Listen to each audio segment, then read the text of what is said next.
बहकी सभी जुबां है, हम हैं हजारों में। Hello friends, welcome back to UPSC वाली। आज मैं मॉर्निंग में सुबह सुबह उठ गई हूँ और अपने लिए रोटी बना रही हूँ क्योंकि मुझे अभी जल्दी निकलना है। सो अभी सब लोग सो रहे हैं और कुछ लोग उठ चुके हैं, तो अभी थोड़ा टाइम लगेगा बनने में, इसलिए मैं अपने लिए बस बना रही हूँ। और रोटी और कुछ सब्जी होगी रात की, मैं उससे खा लूँगी और फिर निकलूँगी मैं। तो अभी मैं रोटी बेल रही हूँ। मुझे रोटी बनानी नहीं आती है गोल, कभी गोल हो जाती है, कभी टेढ़ी मेढ़ी हो जाती है। तो आज मैंने इंडियन मैप बनाया है, ये आप देख सकते हैं। ये मुझे इंडियन मैप नहीं लग रहा था, बट कुछ और था, तो आप बता सकते हैं क्या था। अभी मैं निकल रही हूँ, फिश कवर करके निकली। बहुत बहुत तेज़ धूप है। और उसके बाद मैं लाइब्रेरी पहुँच गई हूँ। यहाँ बहुत कम लोग आए हुए हैं अभी, तो अभी मैं पहुँच गई। तो अभी मुझे पढ़ना है अपना ये करंट अफेयर वाला सेशन करना है। इसको जल्दी जल्दी मुझे फिनिश करना है क्योंकि आई डोंट हैव टाइम, और बस 6-7 दिन बचे हुए हैं, उसी में मुझे सब करना है। इसी को पढ़ के मुझे प्रीलिम्स देनी है, तो सॉरी एग्ज़ाम्स देनी है जो मुझे देना है एंट्रेंस। तो वो एक प्रीलिम्स की ही तरह एग्ज़ाम होता है। देखते हैं क्या होता है। पहले अपना रिवीजन करते हैं और उसके बाद फिर हम आगे पढ़ेंगे।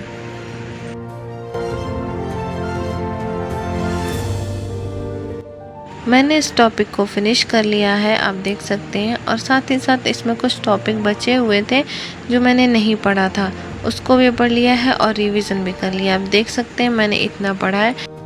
अभी मुझे कुछ काम आ गया है, सो मैं और आरोही जा रहे हैं काम से। तो बाहर मेरी खड़ी थी स्कूटी, तो स्कूटी लेके हम लोग निकल पड़े और पहुंच गए हैं कॉलेज। और यहाँ कॉलेज में आके हमने पता किया एडमिशन के बारे में, क्योंकि मुझे किसी का एडमिशन कराना है, सो इसलिए मुझे आना था यहाँ पे। और यहाँ पे सब पूछने के बाद हम वापस लौट रहे थे। अब हम लाइब्रेरी पहुंच आए हैं, तो टाइम ना वेस्ट करते हुए आगे की स्टडी को स्टार्ट करते हैं। तो अभी मैं पढ़ूंगी इम्पोर्टेंट इंटरनेशनल ऑर्गेनाइजेशन। सो मुझे इसको जल्दी जल्दी फिनिश करना है, तो अब स्टार्ट करते हैं। उस टाइम जाते टाइम मैंने बस एक टॉपिक पढ़ा था और अब इसके आगे का हम पढ़ना स्टार्ट करेंगे। इसके नेक्स्ट टॉपिक को कवर करने के बाद हम चलेंगे लंच करने के लिए, क्योंकि हमें लगी है बहुत तेज़ भूख। सो अभी मैं जा रही हूँ लंच करने, और हम यहाँ आ गए हैं लंच करने। हम 3 लोग हैं यहाँ पे, और ये साथ में ये लीची भी है। तो हम लंच करके लीची खाएंगे और फिर अगेन हम नीचे जाएंगे। लंच करने के बाद हम नीचे आ चुके हैं और अभी मैं जा रही हूँ करंट अफेयर का सेशन करने के लिए और द हिंदू का एनालिसिस देखने। सो इस सेशन को करते हैं और इसमें हम इम्पॉर्टेंट टॉपिक को आज से लिखना स्टार्ट करेंगे और कुछ प्रैक्टिसेस भी करेंगे, जो कि आंसर राइटिंग की सर इसमें प्रैक्टिस करवाते हैं। सो देखते हैं आंसर राइटिंग प्रैक्टिस हो पाती है या नहीं। मैंने करंट अफेयर को कर लिया है और उसके कुछ टॉपिक्स थे जो कि मुझे आंसर राइटिंग में करनी थी।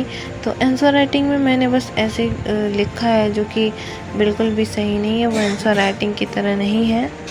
आंसर राइटिंग करने के लिए प्रैक्टिस करनी होगी। सो मैं अभी ऐसे राइटिंग कर रही हूँ क्योंकि मेरे एग्ज़ाम में ऐसे राइटिंग आने वाली है, सो इसलिए उस पर मैं ज़्यादा फोकस कर रही हूँ। फ़िलहाल तो मैं फ़ोन से या फिर लैपटॉप से सर्च करके ही ऐसे राइटिंग कर रही हूँ, क्योंकि मुझे कुछ आइडिया नहीं है कि ऐसे राइटिंग कैसे करते हैं।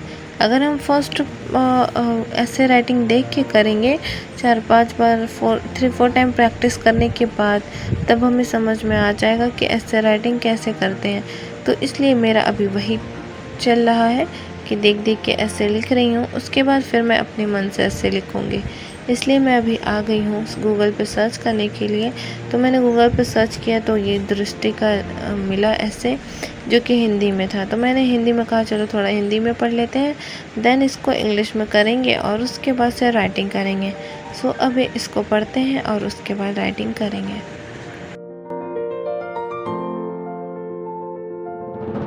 इसको करने के बाद फिर मैंने इस टॉपिक का ऐसे राइटिंग किया और उसके बाद मैं घर आ गई। घर आई तो घर पे बना था नूडल्स, तो फिर मैंने नूडल्स खाया और फिर मैं निकल पड़ी कुछ काम के लिए, जो कि मुझे अम्मा के साथ जाना था। तो अभी मैं जा रही हूँ। यहाँ पहुँचने के बाद मुझे एक प्यारी सी बच्ची मिली जिसकी मम्मा उसे हेयर कट कराने के लिए लाई थी। उसको देख के मुझे अपने बचपन की बात याद आ गई, क्योंकि मैं भी बचपन में जिद किया करती थी अपनी मम्मा से कि मुझे पार्लर ले चलो हेयर कट कराने के लिए। वही देख के मुझे याद आ गया, बचपन में हम जो भी जिद करते हैं माँ हमारे लिए सब कुछ करती है, लेकिन बड़े होने के बाद हम अपनी माँ की बात नहीं सुनते हैं, हम अपनी माँ को ही नहीं मानते हैं। कुछ बच्चे तो बड़े होने के बाद माँ को घर से ही निकाल देते हैं। फिर मैं मिली इस प्यारी सी बच्ची से, ये मुझे किस दे रही थी। ये देखिए एकदम क्यूट सी थी, ये बहुत ज़्यादा क्यूट थी। मैं वहाँ बैठ के बोर हो रही थी तो मैं इसी बच्ची के साथ खेलने लगी और ये मुझे ऐसे देख प्यार से मुझे रुपीज़ देने लगी अपनी, जो अपने पास रखी हुई थी, और ऐसे ही कर रही थी ये। फिर अगेन ये मम्मा के गोद से उतर के अपने बाहर जाने लगी। ये देख सकते। फिर मैं इस नॉटी बच्ची से मिली, वो वही है जिसका हेयर कट हो रहा था। अभी इसका फेस देखिएगा, रिएक्शन इसका, देखना मत बोलना। इतनी नॉटी थी ये, देखा आपने। इसके बाद हम निकल पड़े घर की ओर और रास्ते में मुझे दिखा ये टैप जहाँ से पानी कॉन्टीन्यूसली गिर रहा था। मैं गई इसको बंद करने के लिए और ये बंद ही नहीं हो रहा था। मैंने बहुत कोशिश किया लेकिन ये ख़राब हो चुका था। ये टैप ना जाने कब से ख़राब था, जो कि हज़ारों लीटर पानी रोज़ वेस्ट करता होगा। जस्ट थिंक कि एक दिन में 1000 या 2000 वाटर लीटर वेस्ट हो तो आगे चल के हमारी कंडीशन क्या होने वाली है, और आगे चल के हमें पानी भी नहीं मिलेगा। पहले तो मेट्रोपॉलिटन सिटीज़ में पानी नहीं मिला करती थी, पानी परचेज़ करना पड़ता था, बट अब तो यहाँ भी हमें फ्रेश वाटर परचेज़ करके पीना पड़ता है। सो सेव वाटर सेव अर्थ।